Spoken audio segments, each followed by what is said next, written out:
আমার বাচ্চার মায়া জালকে ছাড়তে কষ্ট হয়, যাও যাও ফেরেশতা জিবরাইল, আল্লাহ আমার পক্ষ থেকে আমার সালাম তাদেরকে শুনিয়ে দাও। ফেরেশতা জিবরাইল আমিন আলাইহিস সালাম আল্লাহর পক্ষ থেকে আমার আপনার মৃত্যুর সময়ে সালাম দিয়ে দেবে। আমার ভাইরা সালাম দিয়ে ক্ষান্ত হবে না। ওই ফেরেশতা জিবরাইল বলবেন আসসালামু আলাইকা, আমি জিবরাইল তোমার আচরণে খুশি হয়ে তোমাকে সালাম করলাম। ও আল্লাহর বান্দা, লা তাহজান ওয়া লা তাখাফ, এই দুনিয়ার জীবনে থেকে ভয় করো না, চিন্তা করো না। এই দুনিয়ার জীবনে ভয় করো না, চিন্তা করো না। আমার ডান হাতের দিকে একবার তাকিয়ে দেখো, আল্লাহ পাকের জান্নাতের ছবিটাকে একবার দেখে নাও। সারা জীবন দুনিয়াতে ছিলে, ও আল্লাহর বান্দা, সারা জীবন দুনিয়াতে ছিলে। এই দেখো ডান হাতে তোমার জান্নাতের বাসস্থান, তোমার জায়গা, এখানে তুমি থাকতে পারবে।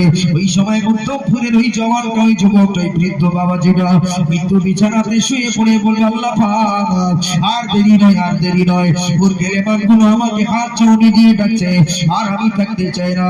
তাড়াতাড়ি আমাকে আমাকে জান কবজ করার ব্যবস্থা করুন। আর এই নোংরা পৃথিবীতে আমি আর থাকতে চাই না, আমার বাসস্থান জান্নাতের মধ্যে যেতে চাই। জোরে বলেন সুবহানাল্লাহ। ও জওয়ান যুবক, আল্লাহ বলরা, জিন্দেগি যদি নবিয়ানা তরিকায় জীবন যাপন করে, মৃত্যু বিছানাতে ঘরে শুয়ে থাকবে, মদিনার মসজিদে নববী শরীফ থেকে, মদিনার মসজিদে শরীফ গম্বুজের ভিতর থেকে আল্লাহর নবী আপনাকে হাত ছাউনি দিয়ে ডাকবে, ওই আমার উম্মত, আর তো দুনিয়াতে থাকতে হবে না, চলে আয় আমার কাছে, চলে আয়, আর তোমাকে থাকতে হবে না। রাসূলুল্লাহ মাজার শরীফের ভিতর থেকে হাত ছাউনি দিয়ে দিয়ে আপনাকে ডাকবেন। জোরে বলেন সুবহানাল্লাহ। জিন্দেগি যদি সুন্নাতে জিন্দেগি হয়, হযরত আবু বকর সিদ্দিক ইন্তেকাল করছেন, ও আমার ভাইরা রাসূলুল্লাহ আবু বকরকে ডাকলেন, ওই ভাই আবু বকর, ও ভাই আবু বকর, আর তোমাকে থাকতে হবে না, এই প্লেটে জান্নাতি খাওয়ার অপেক্ষা করছে, ভাই আবু বকর চলে এসো। তুমি চলে আসলে একসঙ্গে ভাই ভাই ইফতার করব। বলেন সুবহানাল্লাহ। আসলে তোমার ইন্তেকালের সময় নবী আমার মাজার শরীফের ভিতর থেকে হাত ছাউনি দিয়ে ওমরকে ডেকেছিলেন, ওমর, আর তোমাকে থাকতে হবে না, ওমর চলে এসো। তুমি চলে আসলে এই ইফতারি, জান্নাতি ইফতারের ব্যবস্থা করা হয়েছে, একসঙ্গে ইফতারি করব।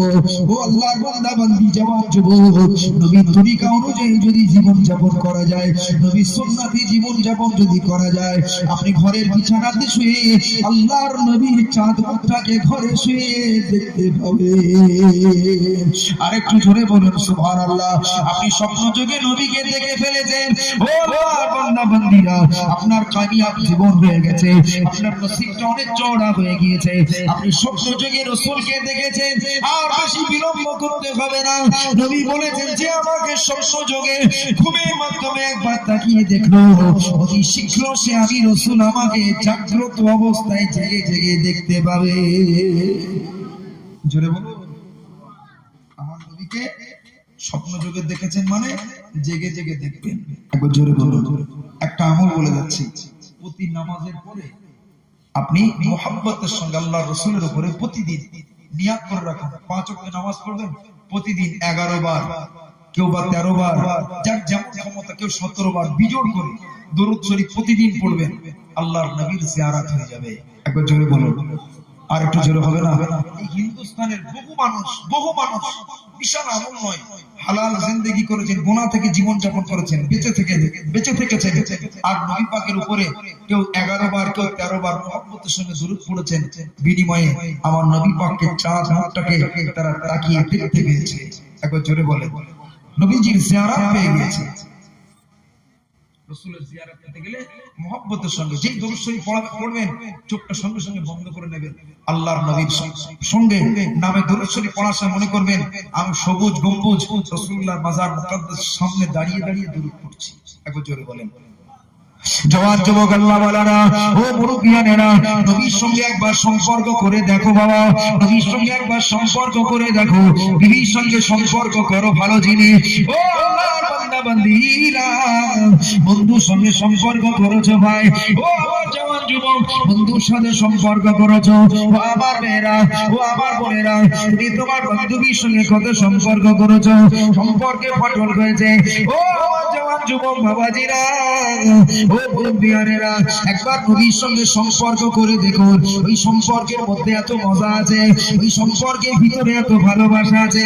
দুনিয়া আপনার ভালো লাগবে না, দুনিয়ার নখ তামসা আপনার ভালো লাগবে না, চোখে শুধু পানি থাকবে, চোখে শুধু পানি থাকবে। নবীর কথাটা যখন তোমার হৃদয়ে ভেসে উঠবে, কান্নায় হৃদয়টা উদ্ভাসিত হয়ে যাবে, কান্নায় অস্থির হয়ে যাবে।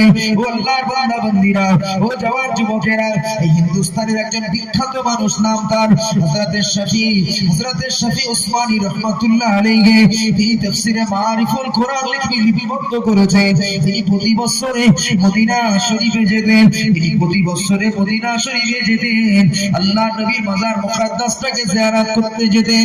ও আমার বাবা, ওই শফি উসমানী রাহমাতুল্লাহ আলাইহি, তিনি প্রতি বছরে নবী পাকের মাজার মুকাদ্দাসের কাছে যেতেন।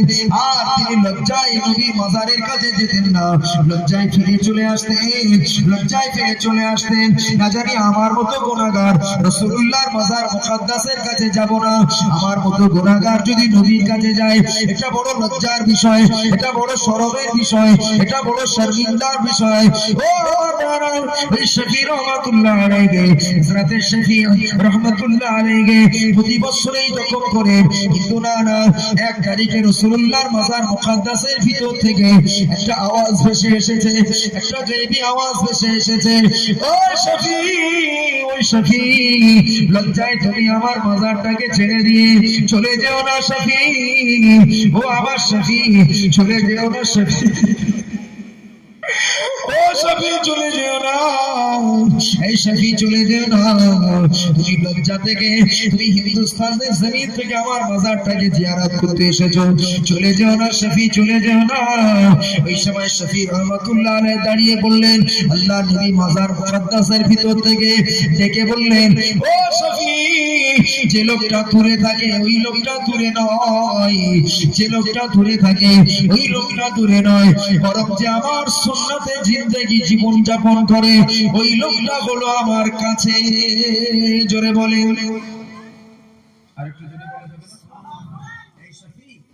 যে আমার মাজারের কাছে বসবাস করে ওই লোকটা আমার কাছে নয়, যে দূরে থেকে আমার সুন্নতের পেয়রাবি করে ওই লোকটা আমার কাছে।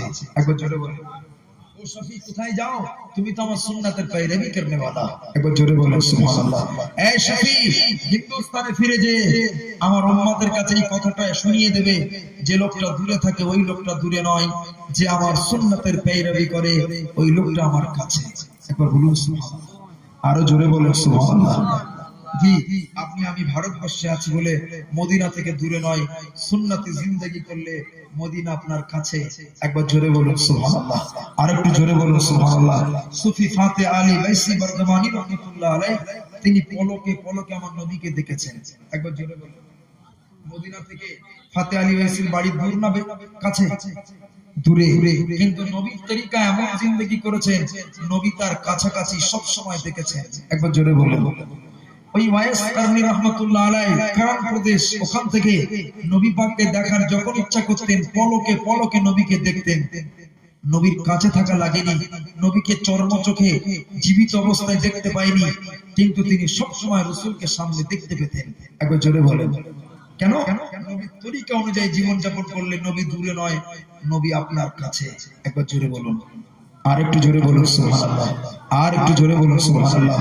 নবী বিহীন জান্নাত নয়, নামাজে মজা নেই, কিচ্ছু মজা পাবেন না। নবী পাকের সুন্নাত অনুযায়ী জীবন যাপন করবেন, অনেক মজা পাবেন, অনেক ভালোবাসা পাবেন। আরেকবার বলুন সুবহানাল্লাহ। জগৎ বরণ্য হিন্দুস্তানের একজন মুহাদ্দিস মদিনাতে যেতে পারেন না। এই কোথায় যেতে পারেন? কোথায় আওয়াজ হচ্ছে? কোথায় যেতে পারেন না? মদিনা। হজ পাকে যাচ্ছেন, একটা শিশির দিয়েছেন, শিশির বলছে, ভাই আপনি তো হজে যাচ্ছেন, ওই মদিনা শরীফের একটু মাটি আমার জন্য এনে দেবেন। কে এনে দেবে? মাটি। ওই মাটিটাকে আমি সুরমা হিসাবে ব্যবহার করব। কি হিসাবে? এতদিন নামাজ পড়েছে, নবীকে দেখতে পাইনি, সারা জীবন মাদ্রাসায় পড়েছি, নবীকে দেখতে পাইনি। ওই ছেলেটা মুহাক্কিক তালিবুল ইলম নয়, যে পাঠরত জীবনে রাসূলকে দেখতে পেল না। একবার জোরে বলুন আল্লাহু আকবার। যে ছেলেটা ভালো ছেলে হবে, নেককার ছেলে হবে, ও পড়ার জামানায় নবী পাককে চর্ম চোখে আল্লাহর রাসূলকে স্বপ্ন দিকে দেখতে পাবে। একবার জোরে বলুন। ও ছেলেরা, জওয়ান যুবকেরা, আল্লাহ পাকের মেহবুব বান্দা ওই শিশিরটা পাঠিয়ে দিলেন, যান যান এই শিশিরের মধ্যে ভরে একটু একটু একটু মদিনা শরীফের মাটি আমার জন্য এনে দেবেন। ওই মাটিটাকে সুরমা হিসাবে ব্যবহার করব, ওই মাটিটাকে সুরমা হিসাবে ব্যবহার করব। ও আমার বান্দা বন্দীরা, ও জওয়ান যুবকেরা, এই মুহাদ্দিস সাহেবের কাছে এক শিশির ভরা মদিনা শরীফের ওই সুরমা, ওই মাটিটাকে এনে দেওয়া হলো। অতি মহব্বতের সঙ্গে ওই সুরমাটা চোখে লাগাতেন, আর মাটির ঝাঁঝে আল্লাহ পাকের মাহবুব বান্দা চোখটা নষ্ট হয়ে গেল, চোখটা কালার হয়ে গেল, দৃষ্টি শক্তি চলে গেল, অন্ধ হয়ে গেলেন, নবীর প্রেমে কেঁদে কেঁদে অন্ধ হয়ে গেলেন, ওই মাটিটা লাগিয়ে লাগিয়ে অন্ধ হয়ে গেলেন। এত বড় রাসূলের আশে পাগল হয়ে গেলেন, নবীর জামানার মাটি, নবীর দেশের মাটি চোখে লাগিয়ে অন্ধ হয়ে দুনিয়া থেকে ইন্তেকাল করলেন। ও নবী পাকের উম্মত উম্মতিরা, ও আমার নবী পাকের উম্মত উম্মতিরা, নিঃশ্বাস যাওয়ার আগে নবীর প্রেম ভালোবাসা হৃদয়ে স্পন্দনে জায়গা করুন। ও আল্লাহর বান্দা বান্দীরা, ও জওয়ান যুবকেরা, নবীর ইন্তেকালের কথা খবর শুনে একজন সাহাবী জঙ্গলে কাজ করছিলেন, তার আব্বা জান ছুটে যেয়ে বলে, বলো গো বাবা ছেলে, এখনো তুমি জঙ্গলে কাজ করছো, খবর পেয়েছো নাকি? কত বাতা রাসূলুল্লাহ সাল্লাল্লাহু আলাইহি ওয়াসাল্লাম, আমার নবী পাক সাল্লাল্লাহু আলাইহি ওয়াসাল্লামকে আর তুমি দেখতে পারে না, নবী পাক ইন্তেকাল হয়ে গিয়েছে। ওই বালকটা কাজ বন্ধ করে দিয়ে কাঁদতে কাঁদতে বলেন, ও আল্লাহ পাক, যে চোখে নবীকে দেখতে পাবো না, যে চোখে আমার রাসূলকে দেখতে পাবো না, যে চোখে আমার নবীকে দেখতে পাবো না, আল্লাহুম্মা আম্মানি, আল্লাহুম্মা আম্মানি, আল্লাহ আপনি আমার চোখটাকে অন্ধ করে দিয়ে যে নবীকে আমি চর্ম চোখে দেখতে পাবো না, এই চোখটাকে আমি রাখতে চাই না, রাখতে চাই না। আল্লাহ, আমার মরণের পরে আপনি যখন আমাকে জান্নাত দান করবেন, তখন আমাকে যে নতুন চোখটা দান করবেন, ওই নতুন চোখ দিয়ে আমার নবীকে দেখতে পাবো। জোরে বলেন সুবহানাল্লাহ। ও মধ্যপুরের জওয়ান যুবক মা বোন, ও আমার আল্লাহ ওয়ালা মুরব্বি জওয়ান যুবকেরা, রাসূলুল্লাহ দূরে নয়, দূরে নয়, নবী সুন্নাতের পেরবি করলে নবী আমার আপনার কাছে, নবীকে দেখা যাবে। একবার যদি নবীকে স্বপ্ন যোগে দেখতে পান, এবার আপনি অপেক্ষা করুন, আল্লাহ নবীকে আপনি জাগ্রত অবস্থায় দেখবেন, আল্লাহ নবীকে আপনি জেগে জেগে জেগে জেগে দেখতে পাবেন। ও আমার মুরব্বিয়ানেরা, সোনার মালিকেরা, জওয়ান যুবক আল্লাহ ওয়ালারা, আমি আপনাদের কাছে বলে গেলাম, একটু দরুদ শরীফ বেশি বেশি করে পাঠ করবেন। তাকবীর দেন, নারে তাকবীর, আরো জোরে বলেন নারে তাকবীর।